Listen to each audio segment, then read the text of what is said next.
নাস্তা করা গুরুত্বপূর্ণ, ইন্টারাকশান, ফ্যামিলি, অফিস সব কিছু গুরুত্বপূর্ণ।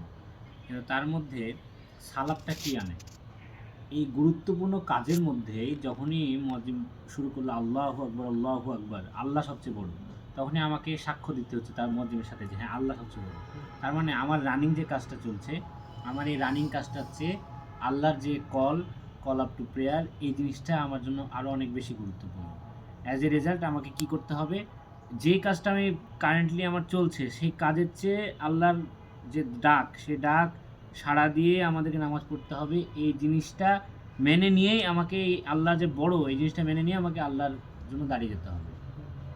দিনে 5 বার কেন সালাত? দিনে 5 বার সালাত। আমাদের দিনে বিভিন্ন সময় আমাদের বিভিন্ন রকম ব্যস্ততা থাকে। তো ফজরের সময় আমাদের ঘুমটা আমাদের জন্য খুবই প্রিয় একটা জিনিস, ফজরের ঘুমটা। এই ফজরের সময় যখন মুয়াজ্জিন আল্লাহু আকবার বলছে, আসসালাতু খায়রুম মিনান নাওম বলছে, আমি সেখানে আনসার করে আমি সেখানে চলে যাচ্ছি নামাজের জন্য, তাই না? তাহলে এখানে আমি কি বুঝাচ্ছি? ঘুমের চেয়ে আমার নামাজটা বেশি জরুরি। আল্লাহ ঘুমের চেয়ে আমার নামাজটা বেশি বড়, আল্লাহর কাছে আমার হাজিরা দেওয়াটা অনেক বড়। এটা একটা চাকরি আল্লাহর কাছে আমাদের। ঠিক একইভাবে জোহরের নামাজের সময় কিন্তু আমরা একদম অ্যাক্টিভ ওয়ার্ক আওয়ার, জোহরের টাইমটা অ্যাক্টিভ ওয়ার্ক আওয়ার, মানে আমাদের উপায় নাই নড়ার। আমাদের অফিস ডেস্ক থেকে, যাদের অফিস আছে, তাদের যে বিভিন্ন কাজ আছে, সেই ক্ষেত্রে যখন মুয়াজ্জিন বলছে আল্লাহু আকবার, তখন আমরা কি করছি যে ঠিক আছে লাব্বাইক, আমি মেনে নিলাম আল্লাহ সবচেয়ে বড়, আমার যে কারেন্ট যে কাজ চলছে সে কাজের চেয়ে আমার নামাজ সবচেয়ে বড়, আমরা নামাজে চলে গেলাম। ঠিক একইভাবে আসর, মাগরিব, এশা, একইভাবে আমরা চলে যাচ্ছি দায়িত্বে। এবং শান্তব্য সব কিছু কাভার করেছে। আমি লাস্টে অ্যাড করতে চাই সেটা হলো যে সালাম ফেরানোর বিষয়টা। সালাম ফেরানোটা অনেক গুরুত্বপূর্ণ। কিভাবে? যে আমরা যখন এক্সাম দিচ্ছি, এক্সাম দেওয়ার সময় নর্মালি আমি খুব রিল্যাক্সে লিখছি, গায়ে হাত তুলে মাথায় হাত তুলছি, এদিক ওদিক ঘুরছি। কিন্তু যখনই দেখি যে আমার এক্সামের যে নিরীক্ষক, যে টিচার আসছেন, তিনি যখন আসছেন পাশে এসে যদি দাঁড়ায়, তখন আমরা কি করি? পারি আর না পারি লিখার একটা ভান করি তো অ্যাটলিস্ট, নাকি? যে হ্যাঁ আমি লিখছি, এদিক ওদিক তাকাচ্ছি না। তো 5 ওয়াক্ত সালাতে আমাদের কিরামান কাতিবিন আছে না, যে সম্মানিত 2 লেখক, যে তিনি সব সময় কিন্তু তারা আমাদেরকে ভালো কাজগুলো তিনি লিখছেন, একজন ফেরেশতা, আর একজন ফেরেশতা আমাদের খারাপ কাজগুলো লিখছেন। এই বিষয়টা অনেক সময় কিন্তু আমরা ওভারলুক করি।